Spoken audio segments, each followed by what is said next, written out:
What I love about Fabi is it seems that his preparation is getting more refined. I think he's Fabi getting has great better. chances, but I don't think Levon has the best chance to win the candidates. That's a different You question. think that just a match? I'm talking about the best. Who you said had the best chance against Magnus? And that's the matchup I'd like to see. Although I'd love to see Fabi get in there, of course. I mean, as a good friend and fellow American, I would be voting for him for sure. But objectively, I think Levon. Anyway, right now we've got a different match at stake, and it is this gentleman who will also be playing in the candidates, Liren, trying to put a dent on Magnus in the Blitz. And let's see Definitely if a potential challenger here as my DGD board updates itself. But you do see a King's Indian on the board with Bishop F5, a line, by the way, that Fabi has made popular himself. And this nice maneuver with the knight dropping back to E1 so that he could make a break in the center of the board with D5. And now we have a fixed pawn structure with that pawn on D5, gaining space, but at the same time ceding squares. Dark squares C5 and E5 do present potential homes for black knights. And then that C4 square, note that C4 square in white's position is weak. And that bishop on the long diagonal can't wait for you to play the move B3 to guard that square. So a knight will want to nestle on that square, but right now not so easy for Magnus to maneuver his knight to that ideal square. C4 put maximum pressure on white's game. So white's going to take the next few moves to consolidate that situation. And we've seen A7, A5 by Magnus. I like the move Bishop D4 very much, just neutralizing this bishop on G7, and he has played it. I like this. Very easy for white to play, by the way. White is ready to just queen B3 or queen D2, knight to D3, rook to C1, and thanks to the space that pawn on D5 provides, it's easier for white to organize his pieces. And there goes Magnus looking to play some disrupting moves on that queen side by playing B5. That, by the way, has permanently weakened the square C6. Precisely. So I was about to say. You give, you get. You get, you give in chess. Yeah. But again, not easy for a knight to land on that square, but certainly a rook could think about landing on that square in later stage. And he's played A3 in this position, allowing takes, B4, takes, and knight takes. A move intended to remove that poor knight that was sitting on the A6 square. Exactly.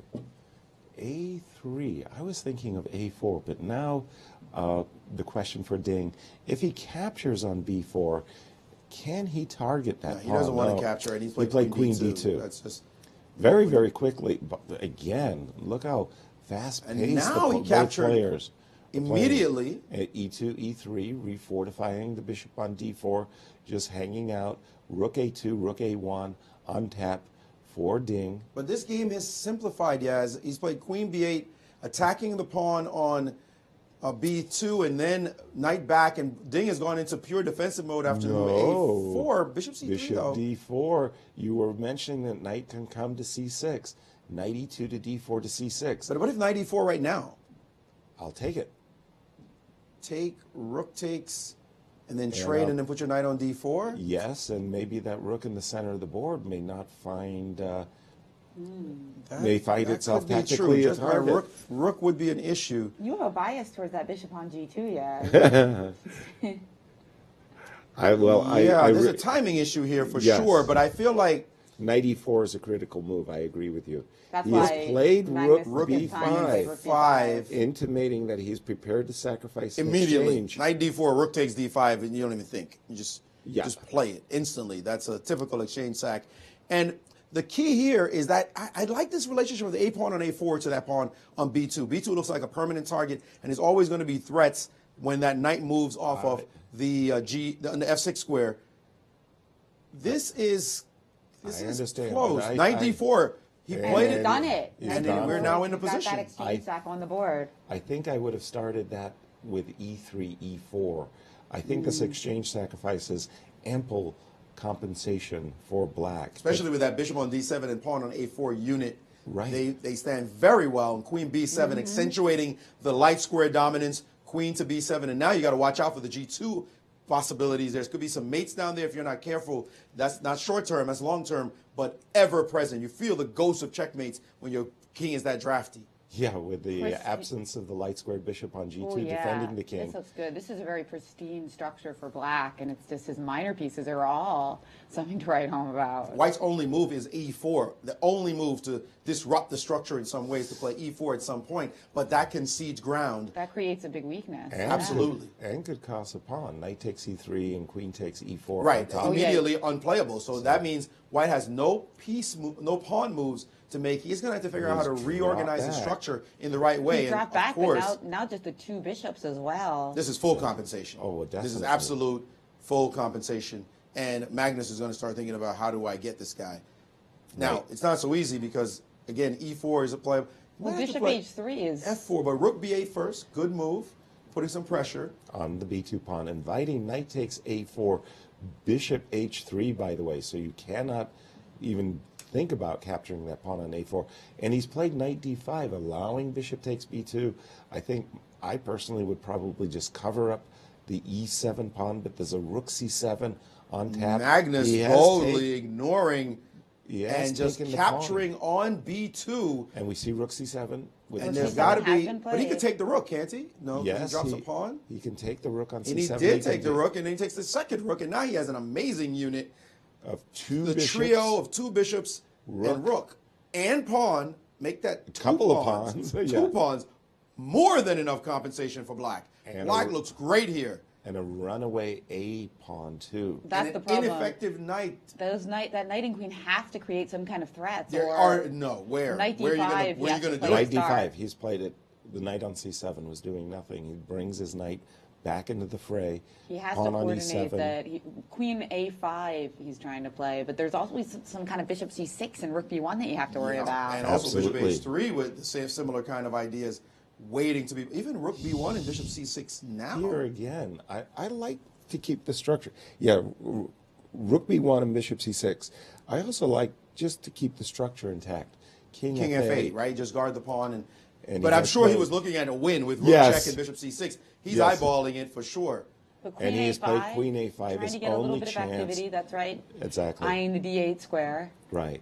This distribution of material quite unusual to be Bishop- sure. Now bishop c6 played. with the threat Of with the rook with the b1 threat of check. maybe e6. Yes. E6 is the threat, and your knight can't move because of the back rank mate. That's right. No time for knight takes c7 because of rook Knight b1 b4. mate. Is there Bishop a bishop c3 looks. Wait a minute. Bishop No. c3. Knight takes c6.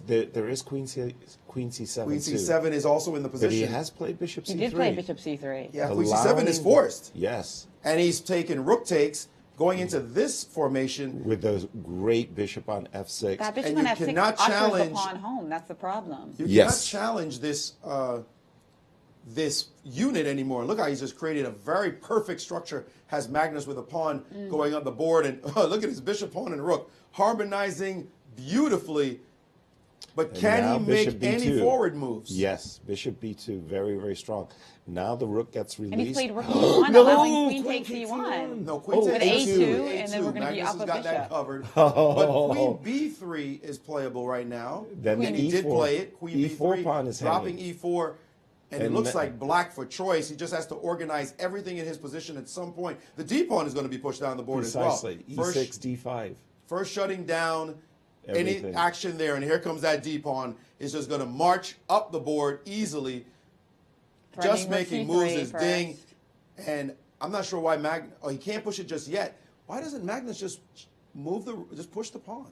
And now he's done it. He's Back got to it. this. D4. Yeah, there it is. He's figured out how to push the d pawn, and you're going to be helpless against this pawn's inexorable word you use. Advance, Yaz. Here Yeah. it comes. Unstoppable. Just one more hope that.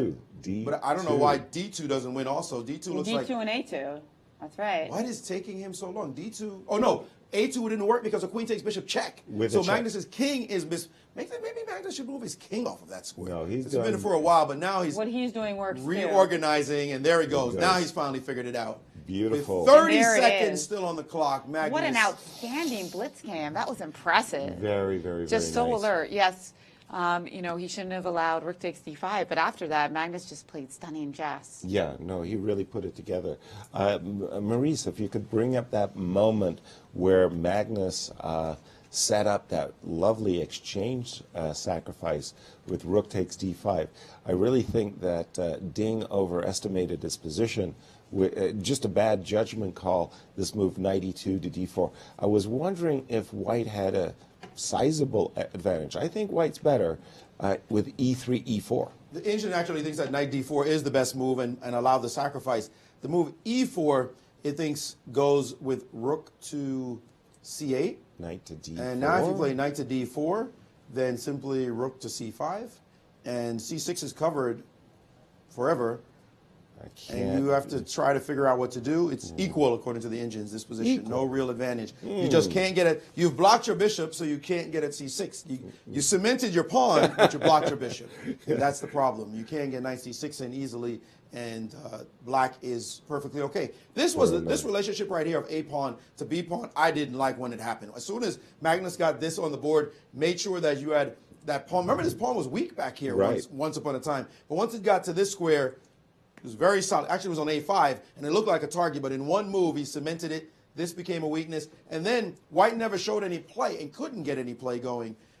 You're trying to organize some kind of piece reconfiguration to get into the position. But if you can't get f4 and e5 in, which is white's typical plan, you got zero.